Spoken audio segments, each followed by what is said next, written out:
오늘의 말씀 에스라 6장 1절부터 12절 말씀. 하나님 아버지, 목요일 아침 이 시간에도 주님의 은혜를 함으로 주님 앞에 나갑니다. 이 시간에도 우리 모두에게 말씀을 통해 하나님의 음성을 들려주옵소서. 예수님의 이름으로 기도합나이다. 아멘. 할렐루야. 성교 성도 여러분, 오늘 하루도 하나님의 은혜와 평강이 여러분 삶 가운데 넘쳐나게 축복합니다. 오늘 우리에게 주시는 하나님의 말씀은 에스라 6장 1절에서 12절까지의 말씀입니다. 다리오 왕은 강 건너편 총독 다뜨네의 요청을 받아들여 바벨론의 문서 창고를 조사하게 합니다. 그런데 바벨론이 아니라 맥데도 앙메다 궁에서 두루마리 하나가 발견됩니다. 1절 2절, 이에 다리오 왕이 조서를 내려 문서 창고 곧 바벨론에 보물을 쌓아둔 보물 전각에서 조사하게 하여 맥데도 앙메다 궁성에서 한 두루마리를 찾았으니 거기에 기록하였으되 바벨론에서 북동쪽으로 약 480km 떨어져 있는 앙메다 궁은 페르시아 왕들의 여름 궁전으로 알려져 있습니다. 이 두루마리가 발견된 곳이 바벨론에서 멀리 떨어져 있는 앙메다 궁이었다는 사실은 고레스 칙령을 발견하는데 많은 수고가 수반되었음을 암시하고 있습니다. 이것은 다리오 왕이 적어도 이 일을 중요한 사안으로 간주했음을 의미하는 것이죠. 본문은 고레스 왕의 조서가 발견되는데 하나님의 간섭이 있었음을 암시합니다. 그 조서의 내용을 보면 고레스 왕은 성전의 규모, 성전 기문의 반환을 법령으로 선포했습니다.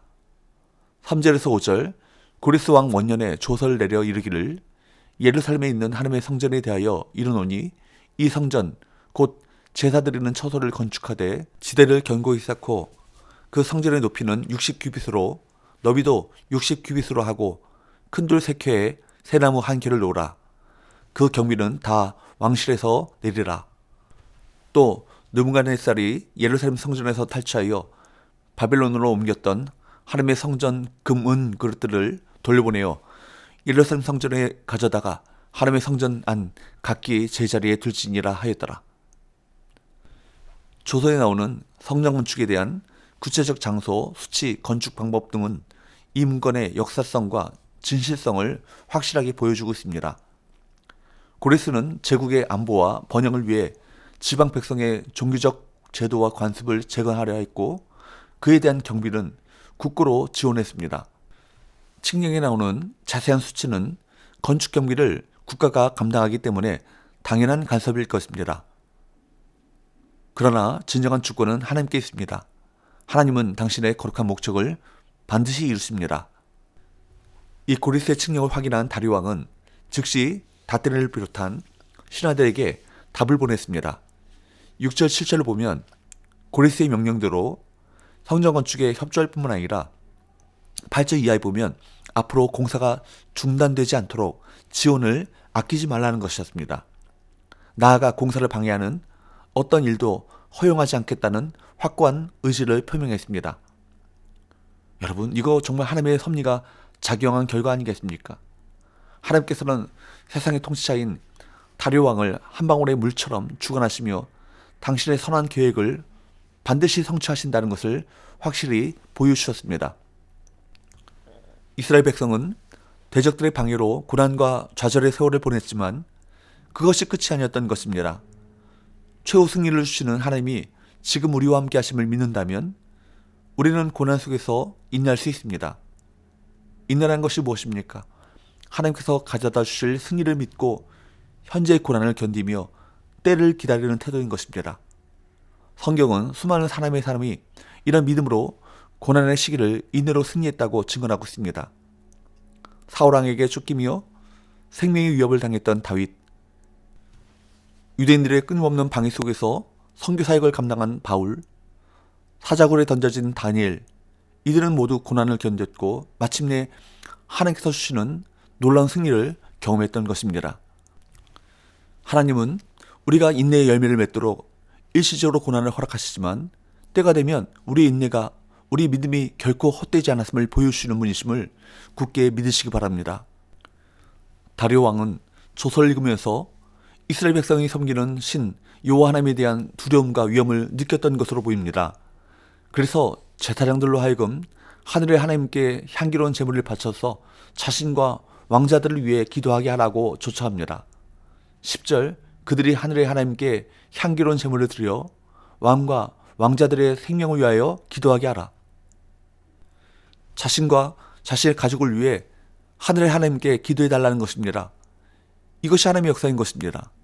믿지 않는 사람이라 할지라도 하나님의 위엄과 권위를 느낄 수 있습니다. 우리가 경과 믿음으로 하나님께 순종할 때 일어날 수 있는 기적인 것입니다. 마지막으로 다리오 왕은 앞의 상황들을 변경하지 못하도록 규정합니다. 11절 내가 또 명령을 내리노니 누구를 막론하고 이 명령을 변조하면 그의 집에서 들보를 빼내고 그를 그 위에 메어 달게 하고 그의 집은 이로 말미암아 거름더미가 되게 하라. 그뿐만이 아닙니다. 만일 다른 나라들과 백성이 명령을 어기는 경우에는 그곳에 이름을 두신 하나님이 그들을 멸하시기 원한다고 말합니다. 12절 만일 왕들이나 백성이 이 명령을 변조하고 손을 들어 예루살렘 하나님의 성전을 헐진대 그곳에 이름을 두신 하나님이 그들을 멸하시기를 원하노라. 나 다리오가 조서를 내려놓으니 신속히 행할지어다 하였더라. 다리오 왕은 자신이 내린 조서대로 신속하게 행할 것을 명령하며 조서를 마무리합니다. 이 부분은 다리오 왕에게 이스라엘을 돕겠다는 의지가 아주 역력했다는 것을 보여줍니다. 하나님께서 우리의 앞길을 여시면 안개 같은 상황에서도 모든 일이 형통해지는 것입니다. 사도 바울은 고린도 교회에 보내는 서신에서 고린도전서 15장 58절이죠. 어떤 시련 가운데서도 흔들리지 말고 더욱 견고하게 주님의 일을 힘쓰라고 고민했습니다. 하나님의 백성에게는 하나님의 약속하신 영광이 기다리고 있음을 기억하셔야 합니다. 눈에 보이는 상황이 아니라 승리를 주신다는 하나님의 약속을 믿으시기 바랍니다. 오직 사명에 충성을 다하며 하나님의 일에 적극적으로 참여하십시오. 마침내 하나님께 착하고 충성스러운 종이라는 칭찬을 받을 것입니다. 하나님은 만물을 주관하시는 통치하시기에 당신의 뜻대로 세상을 주관해 나가십니다. 현실은 이 진리를 부정하는 것처럼 보여도 하나님의 뜻은 반드시 성취될 것입니다. 그러므로 하나님의 약속을 믿고 고난을 인내하며 하나님의 맡기신 사명에 끝까지 충성을 다하시는 저와 여러분 되시기를 주님으로 축복합니다. 기도합시다. 하나님 아버지, 하나님을 의지하는 자들에게 보이지 않는 하나님의 전능하신 손이 보이는 사람의 손을 움직이도록 만들어 가시게 하시는 이 놀라운 하나님의 역사를 보게 하시니 감사합니다. 본문의 이스라엘 귀한 자들이 그것을 경험했고 오늘 우리도 그것을 경험하며 살아갑니다.